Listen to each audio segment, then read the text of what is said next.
اور دوسری طرف تمہیں ازواج یعنی نر اور مادہ بنایا ہے تاکہ تمہاری نسل قائم رہ سکے اور مستقل صورت اختیار کرے، اور تم ان چیزوں سے ہمیشہ فائدہ اٹھاتے رہو، یعنی نسل چلتی رہے گی تو فائدہ اٹھاتے رہو گے۔ مگر تمہاری یہ حالت ہے کہ اللہ تعالیٰ کے اس لمبے سلسلہ پیدائش کے متعلق تم یہ کہہ رہے ہو کہ یہ سب لغو اور فضول ہے، ان کی پیدائش کسی حکمت پر مبنی نہیں۔ نعوذ باللہ۔ اچھا، اب وَخَلَقْنَاكُمْ أَزْوَاجًا کی دوسری تشریح دیکھتے ہیں۔ زوج کے ایک معنی صنف کے بھی ہوتے ہیں، ہم نے مشکل الفاظ میں پڑھا۔ اس لحاظ سے وَخَلَقْنَاكُمْ أَزْوَاجًا کا یہ مفہوم ہوگا کہ ہم نے تم کو مختلف اقسام میں پیدا کیا ہے۔ ہر انسان کی طبیعت اور مشاغل مختلف ہوتے ہیں، کوئی دین میں مشغول ہوتا ہے اور کوئی دنیا میں مشغول ہوتا ہے اور کوئی دین میں مشغول ہوتا ہے، کوئی سائنس کی طرف ترقی کر رہا ہے اور کوئی علم اخلاق میں، کوئی علم ہندسہ میں اور کوئی علم تاریخ میں دلچسپی رکھتا ہے۔ اگر تمام لوگ ایک طرح سوچتے تو دنیا ایک ہی حالت میں چلتی رہتی، لیکن لوگوں کے مختلف میدانوں میں آگے بڑھنے کی کوشش اس بات کی دلیل ہے کہ انسان میں خدا تعالیٰ نے کسی غیر مرئی چیز کو پا لینے کی رغبت پیدا کی ہے۔ یہ پوائنٹ یہاں پہ کہ آپ کی مختلف میدانوں میں آگے بڑھنے کی جو کوشش ہے، خدا تعالیٰ کہتا ہے کہ اس میں یہ چیز پائی جاتی ہے کہ کسی غیر مرئی چیز کو، کوئی ایسی چیز جو آپ نہیں جانتے، جو آپ کو حاصل ہونی چاہیے اور جس کے پیچھے آپ پڑے ہوئے ہیں، اور اس کے اندر یہ تڑپ رکھی ہے کہ وہ اس مخفی اور غیر مرئی چیز کو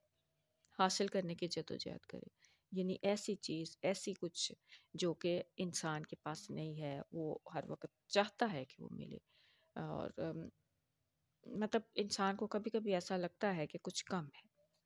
چنانچہ اس کوشش اور تلاش میں کوئی کسی طرف دوڑ رہا ہے اور کوئی کسی طرف۔ یہ ثبوت ہے اس بات کا کہ انسانی فطرت اپنے لیے ایسے مقصود کی طالب ہے جس کے مقام کا علم خود اسے اپنی ذات کے اندر سے حاصل نہیں ہوتا۔ دیکھیے، انسان اپنے لیے کسی ایسے مقام کا حصول جو ہے وہ حاصل کرنا چاہتا ہے جو اسے اپنی ذات میں نہیں مل رہا، اپنے آپ میں نہیں مل رہا، اس لیے وہ اسے مختلف طریقوں سے تلاش کرنے کی کوشش کرتا ہے، اور یہ حالت چلتی چلی جاتی ہے یہاں تک کہ خدا تعالیٰ اپنا کلام نازل کر کے اس مقصد کو ظاہر کرتا ہے۔ یعنی کہ انسان کو یہاں پہ یہ بات سامنے آ رہی ہے کہ انسان کو ایک ایسے کلام کی، اپنی روح کی سکون کی، تسکین کی ایک ایسی چیز کی ضرورت ہوتی ہے، کیونکہ خدا کی، اللہ انسان کی روح خدا تعالیٰ کی روح کے ساتھ ہوتی ہے، ملی ہوئی ہے۔ اللہ تعالیٰ نے اپنی روح پھونکی تھی نا حضرت آدم علیہ السلام میں، تو وہ جو روح ہے وہ خدا کو تلاش کر رہی ہوتی ہے، تو اس خدا کو تلاش کرنے میں اس کا کلام جو ہے وہی اس کا اصل مقصد ہوتا ہے کہ اس کلام کے ذریعے وہ خدا تعالیٰ تک پہنچے۔ پھر انسان کو تسلی ملتی ہے اور وہ سمجھتا ہے کہ اس نے مقصد پا لیا ہے جس کے لیے وہ کوشش کر رہا تھا۔ گویا ایک طرف زمین اور جبال کی پیدائش اور دوسری طرف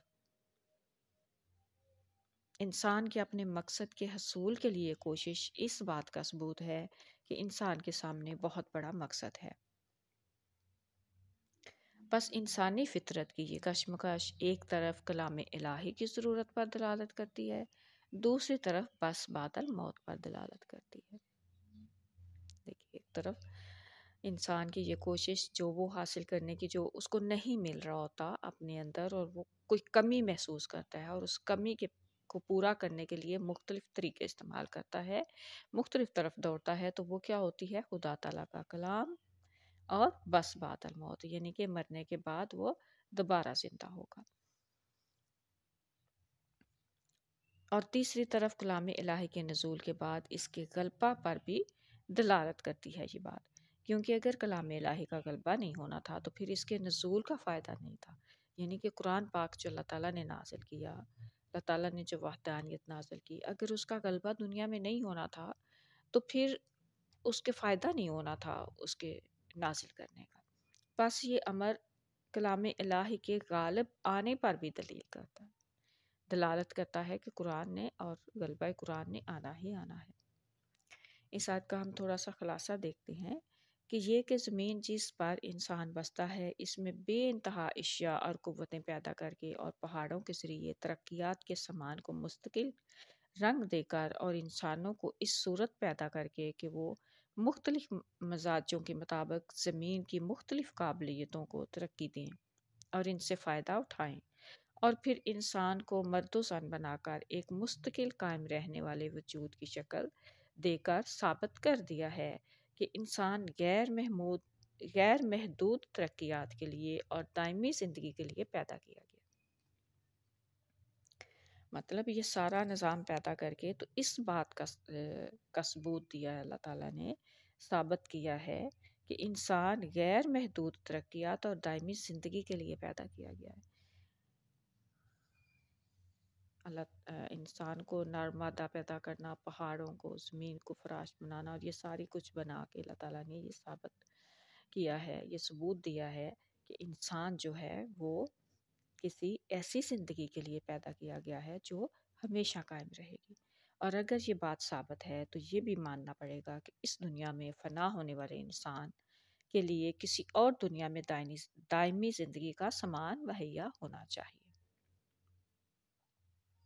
اور اس دائمی زندگی کے لیے کوئی ہدایت نامہ بھی ہونا چاہیے، اور اس ہدایت نامہ پر چلنے والوں کے لیے کامیابی کی ضمانت بھی ہونی چاہیے، ورنہ کارخانہ عالم بیکار محض ثابت ہوتا ہے۔